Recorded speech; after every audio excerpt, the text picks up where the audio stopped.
নমস্কার বন্ধুরা, পম্পার কিচেনে আপনাদের সকলকে স্বাগত। রাখি বন্ধন স্পেশাল দিনটা উপলক্ষে আজকের আমি আপনাদের সাথে অপূর্ব স্বাদের একটা মিষ্টির রেসিপি শেয়ার করব। আশা করছি আপনাদের ভীষণ ভালো লাগবে। ছানা দিয়ে বানানো এই মিষ্টিটা আমার মতো যদি একবার বানিয়ে নেন, দেখবেন দোকান থেকে আর কোনো রকম ছানার মিষ্টি কিনে খেতে ইচ্ছাই করবে না। এটা এতটাই অপূর্ব খেতে হয়। অল্প একটু ছানা দিয়ে বানানো এই মিষ্টিটা একবার হলেও ট্রাই করতে পারেন। আশা করছি আপনাদের ভীষণ ভালো লাগবে। তাহলে চলুন দেরি না করে আজকের এই অপূর্ব স্বাদের মিষ্টির রেসিপিটা দেখে নেওয়া যাক। আজকে ছানা যে মিষ্টিটা বানাবো তার জন্য দেখুন প্রথমে একটা মিক্সির জার আমি নিয়ে নিয়েছি। এর মধ্যে দিয়ে দেবো 150 গ্রাম ছানা। ছানাটা আমি 150 গ্রাম নিয়েছি, আমরা চাইলে কিন্তু একটু কম বেশি করে নিতে পারেন।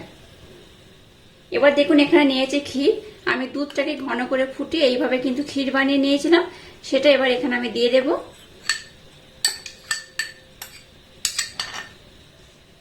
আর নিয়েছি এখানে মাওয়া। দুধের সরটাকে জমিয়ে রেখে এখানে আমি মাওয়া বানিয়ে নিয়েছিলাম, এই মাওয়াটাকে আমি দিয়ে দিলাম। দিয়ে দেবো 2 থেকে 3 চামচের মতো মিল্ক পাউডার।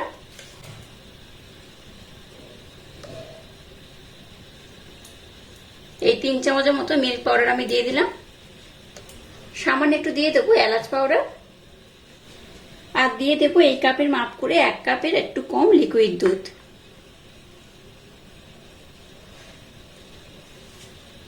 এবার এই সমস্ত উপকরণ আমি একসাথে খুব সুন্দর করে ব্লেন্ড করে নেব। এবার দেখুন গ্যাসটাকে জ্বেলে দিয়ে একটা কড়া আমি বসিয়ে দিয়েছি। এর মধ্যে এই কাপের মাপ করে 2 কাপ আমি লিকুইড দুধ দিয়ে দেব। এই 2 কাপ দুধ আমি দিয়ে দিলাম।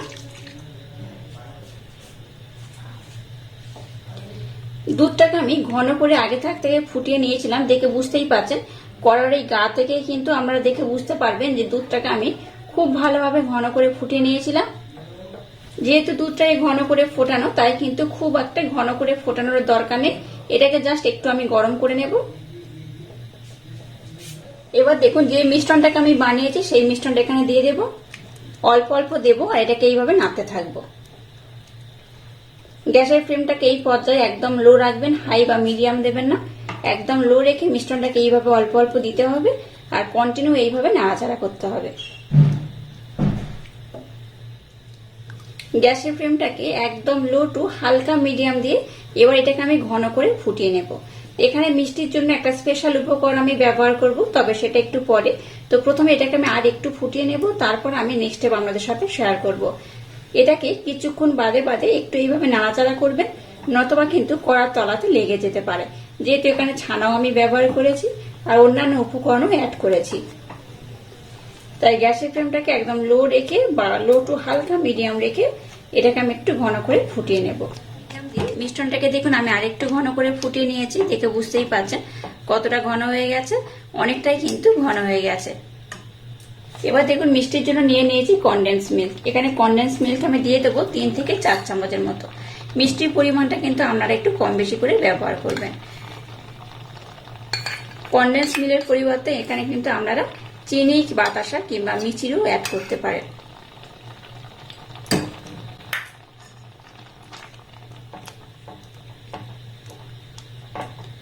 আবারও এইভাবে আমি খুব ভালোভাবে গ্যাসের ফ্লেমটাকে লো টু হালকা মিডিয়াম দিয়ে একটু ভালোভাবে ফুটিয়ে ঘন করে নেব। আচ্ছা, এখানে বলে রাখি মিষ্টির পরিমাণটা কিন্তু আপনারা একটু কম বেশি করে দিতে পারেন। যারা একটু বেশি মিষ্টি পছন্দ করেন মিষ্টির পরিমাণ একটু বেশি দেবেন, আর যারা একটু কম মিষ্টি পছন্দ করেন মিষ্টির পরিমাণটা একটু কম দেবেন। তো আবার এটাকে আমি একটু ঘন করে ফুটিয়ে নেব। এই পর্যায়ে এখানে অল্প একটু আমি কেশর দিয়ে দিলাম।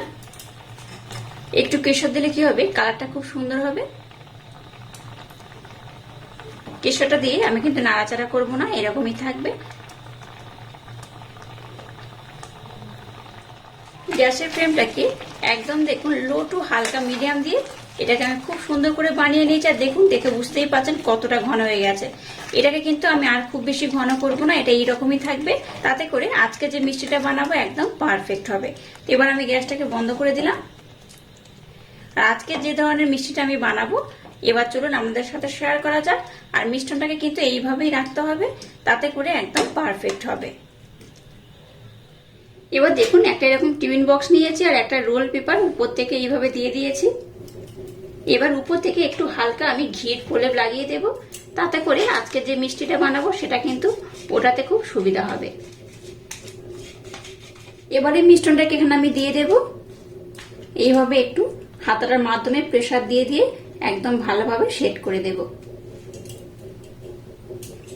আপনারা চাইলে একটু মোটা করে বা একটু পাতলা করেও কিন্তু দিতে পারেন। তা আমি খুব মোটা যেমন করব না, আবার খুব পাতলা করেও রাখবো না।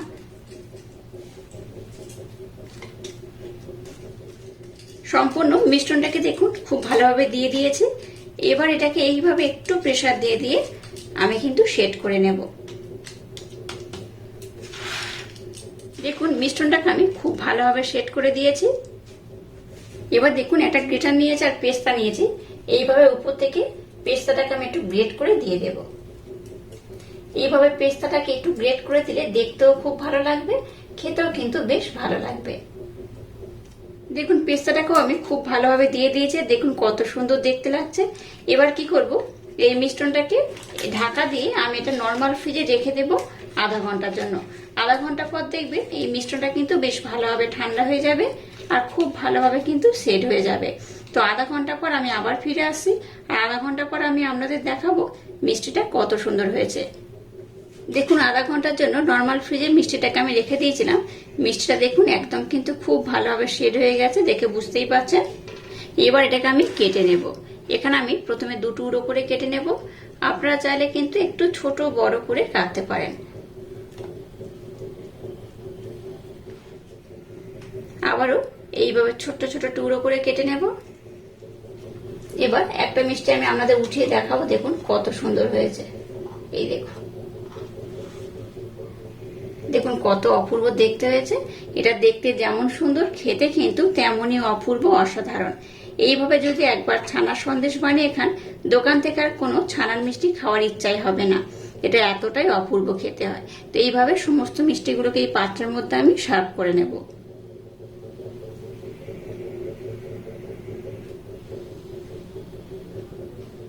দেখুন মিষ্টিগুলোকে এই পাত্রের মধ্যে আমি সাজিয়ে নিয়েছি, আর কত সুন্দর দেখতে হয়েছে। দেখুন এটা দেখতে যেমন সুন্দর, খেতে তেমনই অপূর্ব, অসাধারণ। এইভাবে যদি একবার বানিয়ে খান, আপনাদের বারবার বানাতে ইচ্ছা হবে। আর আজকের এই অপূর্ব স্বাদের ছানার এই সন্দেশের রেসিপিটা যদি আপনাদের ভালো লাগে, তাহলে চ্যানেলটাকে লাইক, শেয়ার, কমেন্ট এবং সাবস্ক্রাইব করবেন, আর পাশে থাকা বেল আইকনটা প্রেস করে দেবেন।